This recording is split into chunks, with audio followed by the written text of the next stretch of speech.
Mark had just been in a car accident and, upon being taken to the hospital, was placed in a room next to a mysterious man. What he could not have imagined was that this man had something important to reveal to him, something deeply connected to his future that would leave him completely shaken. Hello, my friends. I am Linda, and this is Linda's Love Stories. I hope you enjoy this story. Edward was lying in the hospital bed, staring at the white, monotonous ceiling while listening to the constant beep of the monitors around him. At 50 years old, he never imagined he would be there, recovering from a heart attack. His mind wandered between memories of the past and worries about the future when the noise of a stretcher being pushed caught his attention. A young man was brought to the bed next to him. He seemed to be around 25 years old, with tousled dark hair and a bandage on his forehead. The nurses carefully settled him, checking his vital signs before leaving. After a few minutes of silence, Edward decided to start a conversation.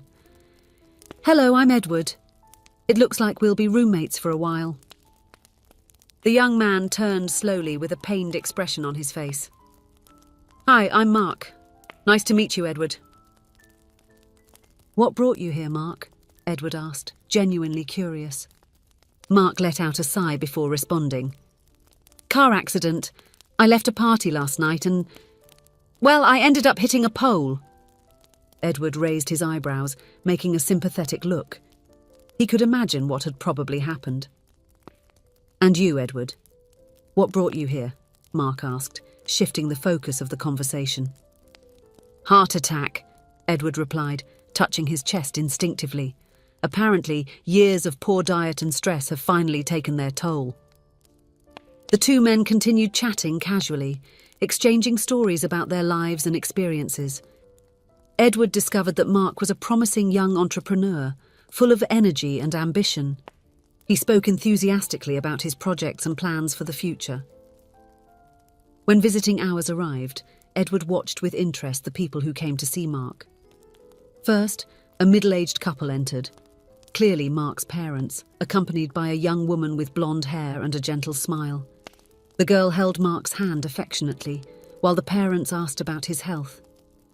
"This is my girlfriend Sarah," Mark introduced to Edward with a proud smile.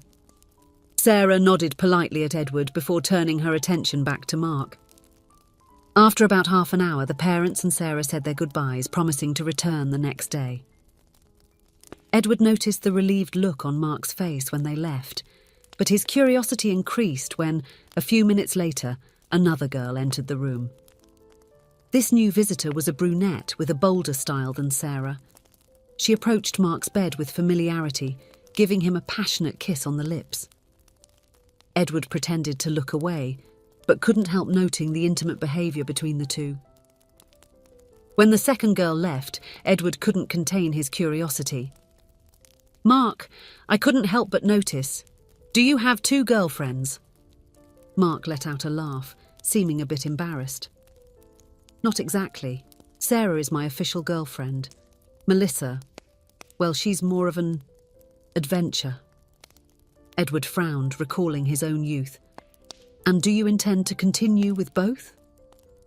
"Actually," Mark lowered his voice as if sharing a secret, "I'm thinking of proposing to Sarah. She is perfect, intelligent, beautiful, comes from a good family. She will be a great wife and mother." "And what about Melissa?" Edward asked, feeling a twinge of discomfort. Mark shrugged. "If I'm careful, I can keep both. Sarah doesn't need to know about Melissa."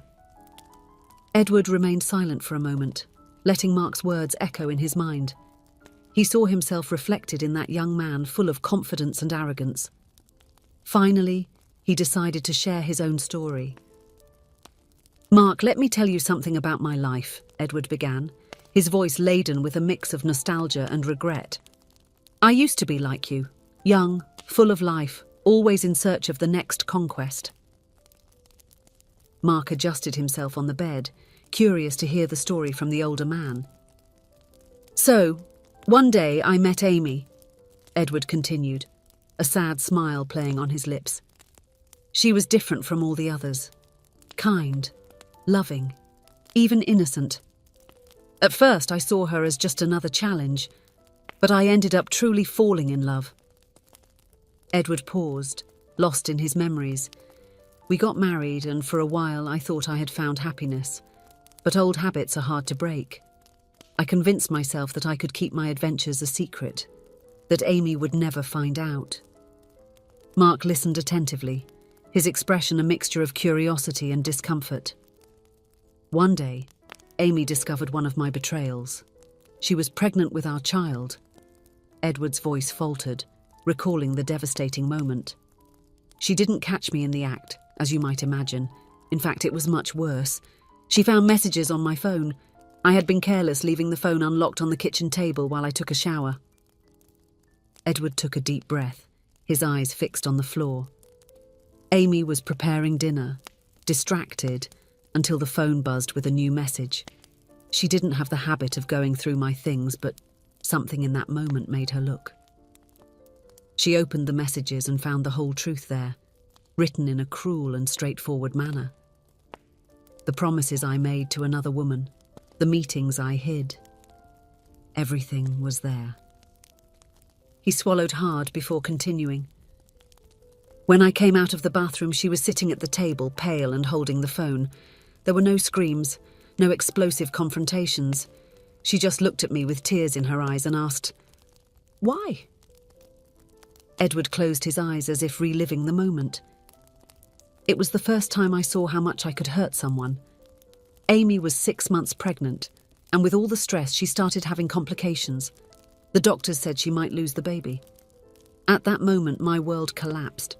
I was about to lose everything because of my own stupidity. He took a deep breath, seeking strength to continue. She fell into a deep depression, and I felt completely powerless. Amy moved to her parents' house, needing their support, since I was no longer a source of security and comfort. I found myself alone in an empty house, haunted by the choices I had made. Edward looked at the floor, clearly reliving those months of anguish. When our son was born, Amy agreed to come back home. I spent months trying to regain her trust, asking for forgiveness in every possible way. Each look she gave me seemed to ask if I would make the same mistake again. But against all odds, she gave me a second chance. Edward shook his head, a bitter smile appearing on his face. And for a while, I managed to keep my promise of fidelity. I was determined not to make the same mistake again, not to hurt her in the same way. I convinced myself that I had learned my lesson. I spent months being the husband I should have been from the start, present, faithful, and committed. But deep down, I knew the problem wasn't just in my actions, but in what I carried inside me. My selfishness was always there, waiting for an opening. What I didn't want to admit, not even to myself, was that deep down, I always put my personal desires above everything else. My desire for validation, to feel wanted, to live that constant excitement. It didn't matter how much it put my family's well-being at risk, how much it broke the heart of the woman I claimed to love. The truth is, I knew what I was doing was wrong, but I was selfish enough to think I could keep going. I knew I was putting my desires ahead of my family's well-being, but I convinced myself that I could balance both. The truth is, I didn't want to sacrifice anything, and when temptation came knocking again, I didn't think twice. I was weak and gave in once more. It was easier to give in to my impulses than to resist, easier to seek momentary satisfaction than to confront my character flaws. Edward looked at Mark, his eyes filled with sadness and a kind of resignation. My problem was never just about being tempted. It was about being unable to look beyond myself. I was selfish, insensitive, and flawed. I knew, Mark, from the beginning that I was wrong, but the truth is my bad character prevailed, and that's what made me lose everything. Mark seemed uncomfortable now, avoiding Edward's gaze. This time there was no forgiveness, Edward said, his voice laden with regret. I lost an incredible woman who helped me in my business and my life. I hurt her deeply, and that's something I will have to live with forever. It took her a while to recover, but in a few years she found a new love. Edward paused, his voice now heavier with the weight of memories. I still had contact with my son. but I didn't live with him anymore. When Amy remarried, I saw my son have more confidence and affection for his stepfather than for me. Not that Amy said anything negative about me to him, but the distance took care of that. He took a deep breath before continuing, with a glimmer of sadness in his eyes. I watched another man love and take care of my family in the way that I, with my selfishness and pursuit of self-satisfaction, couldn't. And that, Mark, is a kind of pain that no betrayal or adventure can heal. Mark listened in silence, absorbing the impact of Edward's words, which seemed to echo not only the regret of an older man, but also a warning about the cost of the choices he himself was about to make. Edward paused, letting his words sink in. Do you know who brought me to the hospital when I had the heart attack? A stranger on the street. I have many friends ready for a party, but none to visit me in the hospital. Mark remained silent for a long moment, processing Edward's story. Finally, he spoke. But I love Sarah. It's different. Edward looked directly into Mark's eyes. Love doesn't hurt, Mark. What hurts is betrayal, lies, deception. If you truly love Sarah, be honest. She doesn't deserve you compromising her future. Edward's words hung in the air, heavy and laden with truth. Mark looked away, lost in his own thoughts. That night, Mark couldn't sleep. Edward's words echoed in his mind, forcing him to confront his own actions and intentions. He thought about Sarah, about how her eyes sparkled when she talked about their future together. He thought about Melissa and how his lies could hurt both women. The following morning, before being discharged, Edward bid farewell to Mark with one last phrase. Don't forget, Mark, time unmasks appearances, reveals lies and exposes character. A lie never lives long enough to grow old. With those words echoing in his mind, Mark made a decision. He knew he needed to tell Sarah the truth. The idea terrified him. He could lose everything. But he also knew that the truth at that moment would hurt less than if she found out in the future. When Sarah came to visit him that afternoon, Mark gathered all his courage. With a trembling voice, he began to tell her everything, about Melissa, about his lies, about how he had betrayed her trust. The tears in Sarah's eyes tore him apart inside. He saw the pain, disappointment and anger flash across her face. When she left the room without saying a word, Mark knew he had lost something precious. In the days that followed, while recovering physically, Mark began a journey of self-reflection. He realised he needed to reassess his values, adjust his character before he could be someone trustworthy again. Months passed.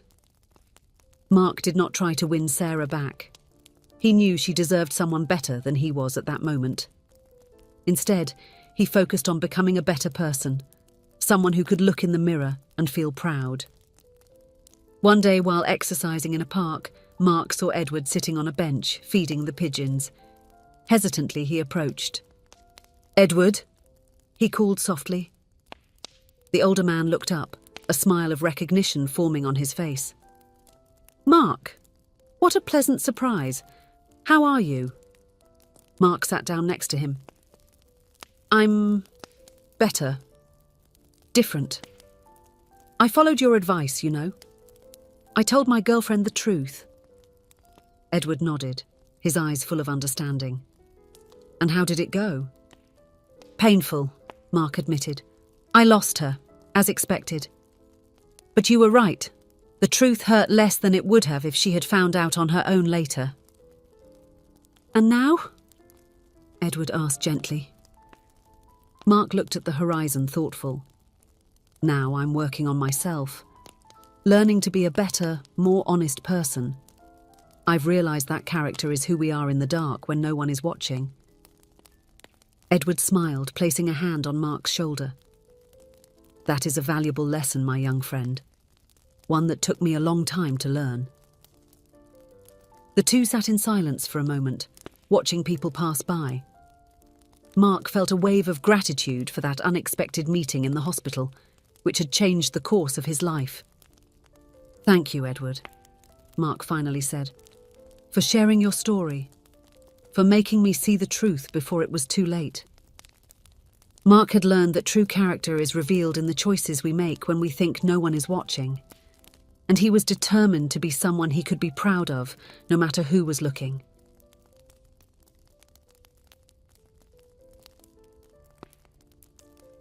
If you enjoyed, please give it a like and subscribe to the channel. Leave a comment with a number from 1 to 5 to let us know how much you liked the story. Also, watch the video that is currently on your screen. See you soon.